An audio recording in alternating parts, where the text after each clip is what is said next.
Sunny skies and rain boots are not an unfamiliar combination in Ellensburg this time of year. With snow caps melting rapidly in the recent warm weather, Mother Nature's waterworks are flowing, causing massive amounts of flooding. Kittitas County Board of Commission has declared a flood emergency so that the community will stay alert, aware, and most of all, dry. Right now, the new home to Carl's Jr. and a renovated subway. Next up, a water park, outlet mall, and convention center for Ellensburg's South I-90 interchange. Developer Gene Martin has yet to submit final plans to the city of Ellensburg, but a viability study for the project is underway, and Martin is lining up tenants for the outlet mall. The proposed design for the project isn't quite done yet, but it has details from the plants and flowers in the landscaping to the lighting and paint colors for the buildings. With the new attractions, Ellensburg is hoping to become a tourist destination instead of just a pit stop. With the growing rate of Ellensburg youth homelessness, at least 17, if not more, students in the Ellensburg School District might find themselves without a bed or a roof over their head tonight. Not knowing where you're going to sleep or worrying whether or not your home is safe and peaceful can have a negative impact on students' educational growth. Federal law requires that school districts consider individuals who lack a fixed, regular, and adequate nighttime residence as homeless. With this growing issue, the Ellensburg School District is making the community aware and offering help to those students in need. The Ellensburg community lined the streets of University Way this past Saturday, watching the Kittitas Valley Fire and Rescue Team in anticipation of their test burn. But for senior Central Washington University student and volunteer firefighter Kyle Butterfield, this was just another routine day to mark down in his emerging career. I've grown up with it. My dad's a fireman, so I've been around it my whole life. Live fire is nothing better than practicing the real thing. This is what you're going to be doing when you get into real situations. Central Washington University purchased this land on University and D Street from the Hattlestead Investment Group back in 2010. Originally, the plan was to move the houses and restore them because of their historical value to the city. The house they're burning today was built around 1920. After finding that it wasn't financially possible to move the houses, the investment group found a way to benefit the community by allowing Kittitas Valley Fire and Rescue to conduct test burns. These are called acquired structural training burns. We do 3 to 4 of them a year.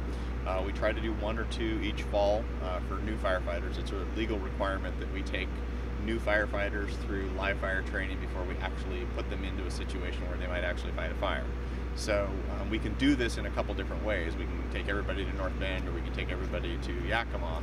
But in terms of realism and in terms of cost, this is by far the best way to deliver this training.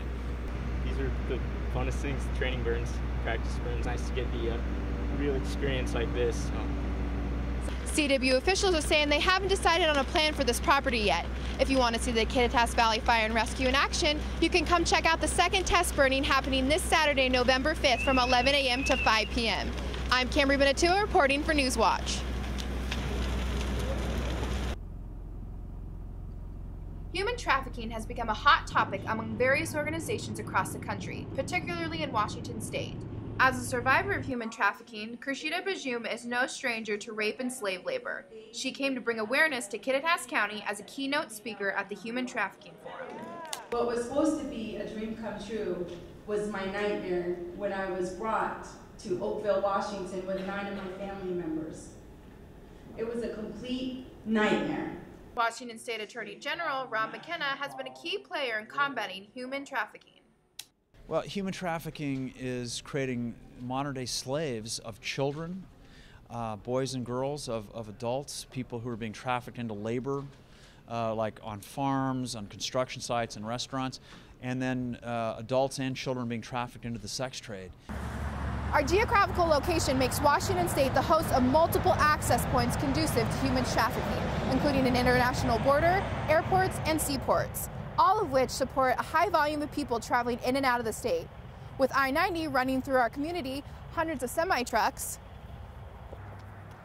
and everyday consumer cars like this traveling across the state, and makes it an easy route for human trafficking. Working together across the state to create safe places for people who are rescued from trafficking to reside while they find where they can go next. It's not back to their trafficker. Bajum had some parting advice for the audience. To start with yourself. Be present, be in the moment wherever you are at. I'm Cambree Benetua reporting for Newswatch. Leave your car keys at home to join Central Washington students and community members in a bike ride through Ellensburg.